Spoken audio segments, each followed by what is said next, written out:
इस फ़िल्म को किसी एक शब्द में बाँधना अच्छा नहीं लग रहा है मुझे, क्योंकि इसमें एक पिता का त्याग है अपनी बेटी के लिए।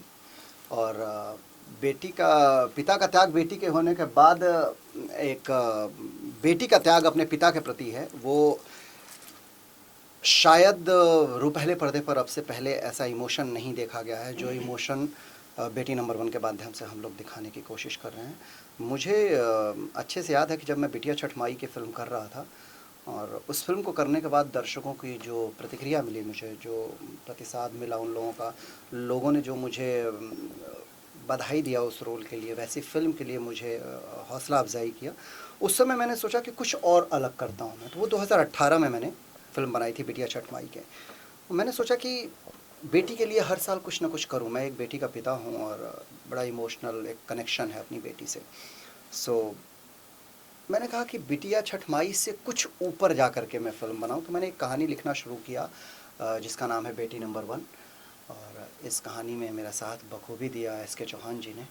और हमने एक ऐसी कहानी लिखी है कि मैं पूरा प्रयासरत हूँ कि एक ऐसी फ़िल्म बनाऊँ जिसे देखने के बाद लोग ये कहें कि ये बिटिया छठ माई का इमोशन जहाँ ख़त्म होता है, वहाँ से इस फ़िल्म का इमोशन शुरू होता है। तो बस वही कोशिश है कि फ़िल्म बनाने के बाद दर्शकों के उस उम्मीदों पर खरा उतरूँ, जो उम्मीद उन्होंने बिटिया छठ माई देख कर के मुझसे लगाई है।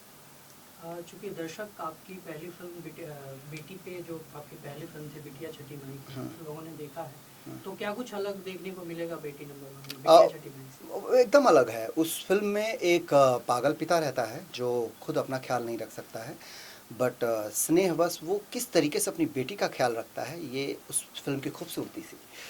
इस फ़िल्म में खूबसूरती है कि जो काम यश कुमार ने एक पागल बन करके उस फ़िल्म में बेटी के लिए किया था, इस फ़िल्म में बेटी अपने बाप के लिए वो काम करती है। और बाप बेटी का अद्भुत स्नेह देखने को मिलेगा इसमें, एक ऐसा प्यार देखने को मिलेगा, एक ऐसी तड़प देखने को मिलेगी कि मुझे लगता है कि जो इंसान ये दावा कर दे कि मैं जीवन में किसी भी फ़िल्म को या किसी भी सीन को देख कर के नहीं रोया हूँ, वो इंसान इस फ़िल्म को देख कर के फूट-फूट के रोएगा, ये मेरा वादा है। और यही एक छोटा-सा विश्वास मेरा बिटिया छठ माई के फ़िल्म के दौरान था कि मुझे लगता था कि पत्थर दिल भी इंसान जो होगा वो रोएगा। और वही चीज़ हुई थी जब सिनेमा का हम लोगों ने प्रीमियर रखा था। जितने लोग आए थे इंडस्ट्री के, कुछ लोगों ने बाकायदा मुझे बुला करके बोला, हाथ देना अपना यश। मैंने हाथ ऐसा किया तो ऐसा करके मेरे हाथ पे अपने आंसू के बूंदों को डाला था। बोला था कि मैंने बिटिया छठ माई से अच्छी फ़िल्म भोजपुरी सिनेमा में आज तक नहीं देखा। वही मेरी जीत थी। किसी फ़िल्म को दर्शक ज़्यादा मिलते हैं, किसी फ़िल्म को दर्शक कम मिलते हैं, पर जो प्यार, जो स्नेह टेलीविज़न पर बिटिया छठ माई को मिला, इस फ़िल्म ने एक नया दौर शुरू किया है बिटिया छठ माई के ने पारिवारिक फ़िल्मों का। उसके पहले पारिवारिक बनती थी, पर हार्डकोर पारिवारिक फ़िल्में नहीं बनती थी बिटिया छठ माई से पहले। तो हार्डकोर पारिवारिक फ़िल्में अब इस समय जितने लोगों को, देखिए बहुत सारे लोग इस पे काम कर रहे हैं। और निसंदेह मैं पूरी इंडस्ट्री को बधाई का पात्र देना चाहता हूँ, बधाई का पात्र बनाना चाहता हूँ कि सब लोग अच्छा काम करें। सिनेमा यश कुमार का नहीं है, सिनेमा किसी एक का नहीं है, इंडस्ट्री किसी एक की नहीं है। हम सब मिल कर के जब अच्छी-अच्छी फ़िल्में बनाएँगे तो भोजपुरी भाषा ही एक ऐसी भाषा है जिसमें सबसे ज़्यादा दर्शक हैं। 33 सीआर 33 करोड़ लोग हैं इस फ़िल्म को देखने वाले, इस भाषा को समझने वाले। तो उसमें अगर 1 करोड़ लोग भी हमारी फ़िल्म देखने लगे तो हम तो ब्लॉकबस्टर फ़िल्में बनाना शुरू कर देंगे। 5 करोड़ की फ़िल्म बनाएँगे, 7 करोड़ कमाएँगे। तो विडंबना यहाँ पे ये है कि ऐसी-ऐसी फ़िल्में बनती हैं जिसे दर्शक नहीं देख रहे हैं। अब दौर चेंज हुआ है, अब हम सैटेलाइट पे आ गए हैं। तो जब सैटेलाइट पे आ गए हैं तो सिनेमा अच्छा बनना शुरू हुआ है। अब वही फ़िल्में चलेंगी जो बेहतरीन फ़िल्म बनेगी। तो बेहतरीन फ़िल्म बनाने की हमारी अपनी कोशिश है। ओके। आपके साथ इस फ़िल्म में बेटी के जो कैरेक्टर कर रही हैं उनके बारे में कुछ बताइए, और कौन-कौन आपके साथ इस फ़िल्म में काम कर रहे इस हैं? फ़िल्म में मुख्य भूमिका में चूँकि बेटी ही है और हमने काफ़ी लड़कियों का, बच्चियों का ऑडिशन लिया, हमको नहीं जमा। ये बच्ची ने हिंदी इंडस्ट्री के कोई 250 ऐड किए हुए हैं और किसी फ़िल्म में दीपिका पादुकोण के बचपन का रोल किया। काफ़ी फ़िल्में इस लड़की ने किया हुआ है। तो हमने इसका इंटरव्यू लिया, सॉरी ऑडिशन लिया। ऑडिशन लेने के बाद मुझे समझ में आया कि शी इज़ द परफेक्ट जो मेरी बेटी के रोल के लिए है, और इस लड़की को हमने फ़ाइनल किया। फिर इसमें मुख्य भूमिका में निधि झा दिखाई देंगी आपको, जो फ़िल्मी पर्दे पर वो वास्तव में तो सुपरस्टार ही हैं, पर्दे पर भी वो एक सुपरस्टार के रोल में नज़र आएंगी। और फिर अंजना सिंह जी हैं जो एक बहुत ही प्यारे रोल में आप सबको इसमें नज़र आएंगी। और बाकी फ़िल्म इंडस्ट्री के क्यों चुना फिल्म के मुहूर्त के लिए? देखिए, ऐसा है, बहुत शुभ दिन है आज का, और हम लोग ये मान के चलते हैं कि जो भी अच्छा काम करने जाएं, फिल्म बनाना जो है अपने आप में एक बहुत बड़ा महायज्ञ होता है। तो हम लोग कोशिश करते हैं कि बहुत अच्छे मुहूर्त पे इसका काम शुरू हो, इसलिए इसका दिन आज का दिन चुना हूँ। और इसमें से कौन से स्टार कास्ट रहेगी इसमें? देखिए, ये फिल्म जो है, जैसे आप देख रहे हैं, बेटी नंबर वन है, तो बट नेचुरल है कि इसमें बहुत ही जो हमारी स्टार हैं वो बेटी हैं, और इसमें मुख्य भूमिका निभा रहे हैं हमारे टाइगर यश कुमार, एक्ट्रेस है निधि झा, अंजना जी भी हैं इसमें, और जितने हमारी फिल्म इंडस्ट्री के अच्छे अच्छे सह कलाकार हैं उनका सबका सहयोग रहेगा इस फिल्म में। और सर एक कहाँ पे शूट होगी सर ये फिल्म, इस पे कौन से लोकेशन रहेगा? देखिए अभी तक जो लोकेशन इसमें फाइनल हुआ है उसके हिसाब से बॉम्बे, गुजरात, उत्तर प्रदेश और ऊटी में, और मेरा ख्याल है जहाँ तक मेरी जानकारी है कि ये पहली फिल्म होगी जो ऊटी शूट होने जाएगी। और ये कब से स्टार्ट होगी सर ये सितंबर एंड तक जा रही है फिल्म। ये? देखिए ये जो film Yash Kumar as producer बनाते हैं तो वन शेड्यूल बनाते हैं, तो हम ये एज्यूम कर सकते हैं कि दिसंबर तक पर्दे पे आ जाएगी ये फिल्म। एक क्रिएटर के लिए देयर इज़ नो डिफ़िकल्टी, कोई डिफ़िकल्ट काम नहीं है, क्रिएटिविटी होनी चाहिए, अपने आप में एक आदमी का विजन बड़ा होना चाहिए। और अभी जो सिनेमा बन रहा है, और स्पेशली यश कुमार जो एज प्रोड्यूसर जो फिल्में बना रहे हैं, उस फिल्म में समाज में एक न एक मैसेज हम ज़रूर देते हैं।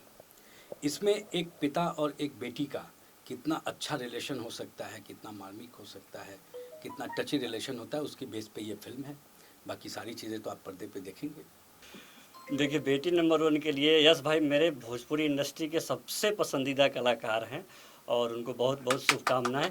बहुत अद्भुत फिल्म बनाए, अच्छी फिल्म बनेगी, मुझे भरोसा है, क्योंकि उन्होंने बहुत मेहनत किया, अलग सब्जेक्ट पे काम करते हैं, ये मुझे अच्छा लगता है। यश एक निर्मल लड़का है, होनहार है, और उसमें कुछ करने की धगश है। तो मुझे और बम्बई में गली गठियों में कई साल उसने घूमते रहा कोई ब्रेक के लिए, और जब मुझे मिला तो मुझे लगा कि उसको डिज़र्व करता है वो एक ब्रेक, और कोशिश किया मैंने, और फिर कोशिश पे थोड़े आगे बढ़े और आगे बढ़ते रहे। अभी इसमें काम पे पहुंच गए हैं हम लोग कि यश को कोई सहारे की ज़रूरत नहीं है, वो दूसरों का सहारा बन सकता है। और का संगीतकार मुन्ना दुबे, और बेटी नंबर 1 का आज मुहूर्त है, तो बहुत शुक्रिया अपने यश जी का कि हमें इस फिल्म के लिए हमें चुना म्यूज़िक करने के लिए, और हमारे जितने तमाम टेक्नीशियन हैं, दुर्गा दादा हैं, बाबूजी हैं, मैं बहुत बहुत आभार हूँ। और कोशिश है कि बहुत अच्छा से अच्छा हम इसमें गाने बना सकें, और आज से इसका शुरुआत हो रहा है, तो सब हमारे दर्शक के ऊपर है कि आप जितना प्यार और दुलार आशीर्वाद दे सकें सो दीजिए। ये पूरी फिल्म ही स्पेशल है, मैं इससे किस पार्ट को स्पेशल कहूँ। और इसके साथ साथ मैं बहुत सारा धन्यवाद देना चाहता हूँ यश भाई की, बाबूजी की, जिन्होंने मुझे पहली फिल्म से ही अपने साथ जोड़ा हुआ है, और ऐसे इमोशनल सब्जेक्ट के लिए या जो भी उनकी चुनिंदा चीज़ें होती है उसके लिए मुझे याद करते हैं, और मैं उसमें तहे दिल से पूरी ईमानदारी से काम करने की कोशिश करता हूँ। जो उनकी सोच है उसको बेहतर बनाने की कोशिश करता हूँ, और शायद बेटी नंबर 1 इस कोशिशों की एक बहुत ही अद्भुत पहल होगी, एक बहुत अच्छा रिलेशन। इस फिल्म को देखने के बाद मुझे लग रहा पारिवारिक रिश्तों में जितने भी सदस्य होते हैं वो कहीं न कहीं उनको भी सोचने पर मजबूर करेगी कि वाकई ये चीज़ हमसे कहीं न कहीं मिसिंग थी, जो इस फिल्म ने मुझे याद दिलाया। पिता है तो पिता की भावना क्या है, माँ है तो माँ की भावना क्या है, बेटी है तो उसकी भावना क्या है, परिवार की और भी सदस्य क्या है। इसकी सबसे खूबसूरत पहलू मैं एक छोटा सा एक चीज़ कहना चाहूँगा कि इस कहानी में एक ऐसा मोड़ आता है जहाँ बेटी के लिए कोर्ट में झगड़ा होता है। माँ चाहती है मैं अपने पास रखूँ, पिता चाहता है मैं अपने पास रखूँ। माँ के पास वो सारी सुख सुविधाएं थी जो शायद उस बेटी के लिए स्वर्ग था, लेकिन बेटी ने सब कुछ ठुकरा कर सिर्फ पिता का हाथ पकड़ा, जो एक गरीब पिता है, टैक्सी ड्राइवर है। क्यों? क्योंकि पिता के दिल में उस प्यार की दौलत इतनी बड़ी थी जो बेटी ने उस चीज़ को पसंद किया। और शायद हम लोगों को अपने जीवन में अपने बच्चों के साथ, अपने परिवार के साथ उस दौलत को ज़रूर बरकरार रखना चाहिए। यही हमारी फिल्म का संदेश है। आप देख रहे हैं सक्षम न्यूज इंडिया, सबसे पहले सबसे तेज।